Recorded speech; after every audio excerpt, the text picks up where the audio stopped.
What's good, family? We're back again with another episode of Tax-Free Living, where I teach entrepreneurs just like you how to live tax-free. Now, I know you all are thinking, like, Carter, this is not the normal setup. What happened? What changed, right?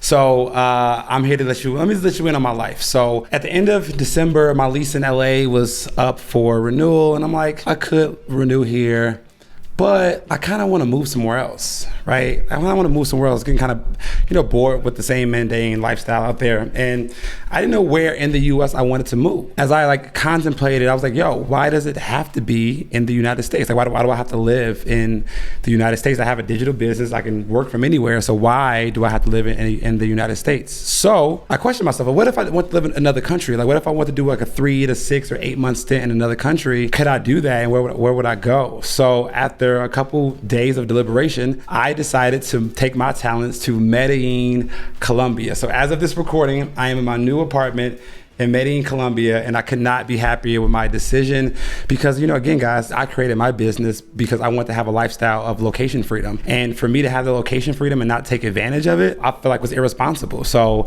here I am getting out of my comfort zone as always and living in beautiful Medellin, Colombia. So that's why you see the new setup. Get used to it. We're going to be here for a little while. But yeah, guys, that's what's going on in my personal life. But today is about you, right? This channel is about you. This information is always about you. So I figured, why not do an episode on how to prepare for tax season as a business owner, right? As business owners, we have a lot of things that we need to complete in order to get ready to even have our taxes prepared. So I want to give you all a list of things that every business owner needs to do to make sure they properly prepare for tax season. Without further ado, guys, let's get into it because I know it's tax season. Some of you all are happy, some of you all are nervous, some of you all are scared you're gonna have a huge tax bill. So let's just talk about ways on how to prepare yourself for the 2023 tax season. All right, guys, but before we do that, please like and subscribe to the channel.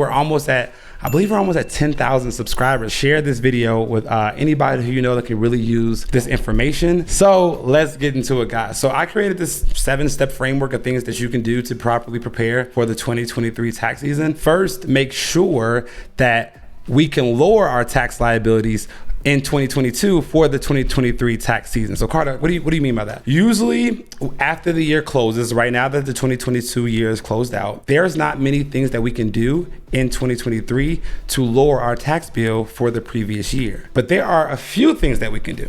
And one in particular is to make sure you set up and contribute to your self-employed retirement plans. If you have a solo 401k or a SEP IRA, those are my two favorite retirement accounts for business owners, right? If you have a solo 401k, which is my preferred type of retirement plan, as long as you have the account set up in 2022, you can still fully fund it in 2023. That's right, you have until the filing deadline to contribute to these retirement plans. If you're an S-corp, you have until March 15th of the 2023 year to fund your solo 401k for 2022. If you're an LLC, you have until April 18th of 2023 to contribute to your 2022 retirement plan. So it depends on what type of entity you have. So if you have a solo 401k open in 2022, you can use some of the proceeds from the money that you earned in 2023 to fund the retirement account for last year. If you didn't earn enough money to fund your retirement plan last year, use the money that you make in January, use the money that you make in February, use the money that you make in March to be able to fund your retirement account for last year. Because if you do so and you have a traditional account, you still get a deduction for the amount contributed to that retirement plan. So this is a hack. So for solo 401ks, again, the account has to be open in 2022, but for SEP IRAs, you can open up the account in 2023 and fund it in 2023 for the year 2022. So you can still open up a SEP IRA today and fully fund it for last year and take advantage of those tax deductions. The first thing you want to do is to contribute to retirement plans for last year so we don't miss out. And this also goes for traditional IRAs, right? If you have an IRA, you can still fund that for last year. So don't forget that. Number 2 is you want to make sure you're making your estimated tax payments. So the estimated tax payment for Q4 of 2022 is going to be due January 17th of this year, because you want to make sure that you're fully paid up in your estimated taxes for the year. Carter, how do I know what my estimated tax payments should be? Well, it's very simple. If you owed money last year, all you have to do is divide the amount of money by 4, and that's how much you need to contribute for your estimated tax payments. If last year I end up owing $10,000 in taxes, then I know my estimated tax payment for the future year is going to be $2,500 a quarter. You want to make sure you're making your estimated tax payments. So we don't want to deal with any penalties. We don't want to pay the IRS more than we have to, let alone pay penalties and interest on the money owed. So make sure that you're paying your estimated tax payments. Number 3. Now, number 3 is huge. Most business owners are not ready for tax season because they don't know what documents they need to have ready to get their taxes filed on time. The third thing I want you to do is create a document checklist of documents that you know you're going to need for the 2023 tax season. Some of those documents on that checklist can be like your W-2s, right? If you're the employee and the employer of your own business, you're going to get W-2s. 1099s, any 1099s that you're going to be needing or obtaining from third-party processors like PayPal or Stripe or Venmo or QuickBooks, right? You want to make sure that you're looking out for those 1099Ks from your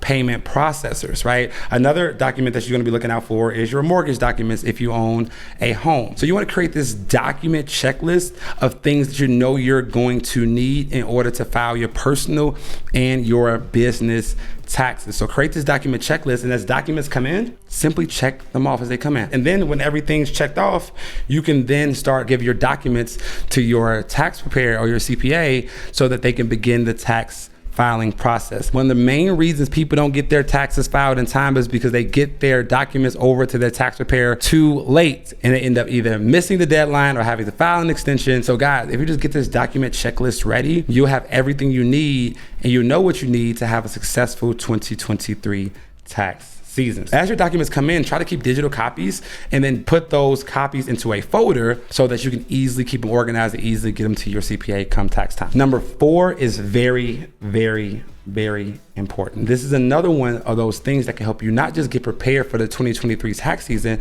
but can actually help you save money on taxes for the upcoming tax year. And that is make the necessary adjustments to your profit and loss statement. So Carter, what do you mean by make adjustments? So there are some tax deductions that you're going to add back to your profit and loss statement that you might have not been calculating throughout the year. As an example is your home office deduction. If you have a home office like I have in this apartment, you get to deduct a portion of your rent or mortgage expenses. You're not going to pay your mortgage out of your business account. So we need to back into the calculation of our home office deduction and then manually add that to our profit and loss statement. So there are some entries and some expenses that we weren't paying for out of our business account, but we need to make sure that we add them back to our profit and loss statement. Another example is there are some expenses that you pay using your personal card because you didn't have your business cards available. So you want to make sure that you go through your personal statements and make sure you're adding any expenses that you might have used your personal card for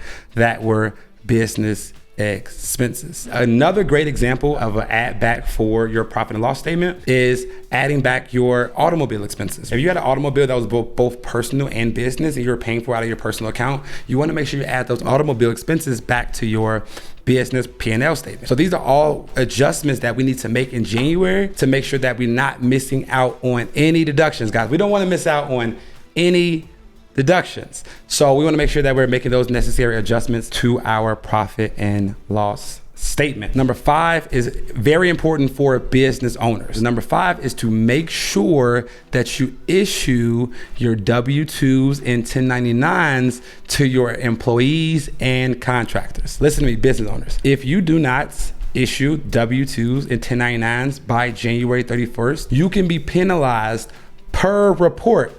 That means if you have 10 1099s or 10 W-2s and you don't file them by January 31st of 2023, you could be paying a penalty on each of those missed filings. An easy way to get around this is to use a payroll software like QuickBooks, like Gusto. They will generate these reports for you and your employees or your contractors can easily download them. So please do not get those penalties for failure to file 1099s and W-2 reports. That's number 5, guys. Number 6, another one.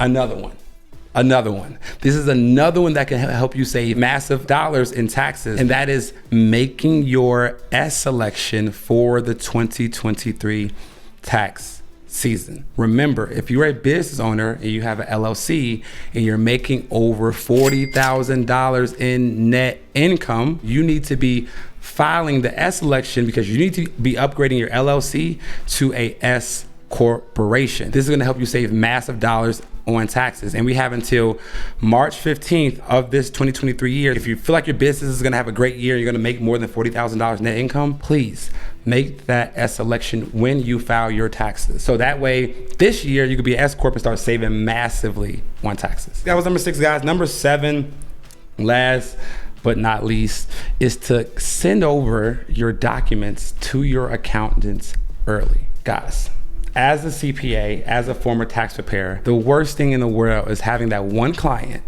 that sends over their documents a week before the filing deadline and then expect the tax preparer to be able to file that return on time. Like he don't have hundreds or thousands of other returns that he needs to be filing. So one of the best things that you can do for you and your CPA is to get documents over to them early. I even recommend you getting documents to them on a piecemeal basis so they can at least get the tax return started, and then, as documents come in. But please, guys, do not send your documents to your accountant the week before tax season and expect to get your taxes filed on time. Don't do it, okay? Failure to file penalty is actually larger than the failure to pay. So you wanna make sure that you're filing on time and you're paying on time. So those are the 7 things that you can do right now to make sure that 2023 is a successful tax season for you. If this video was helpful, please guys, like and subscribe. I'll see you all in the next video. Peace.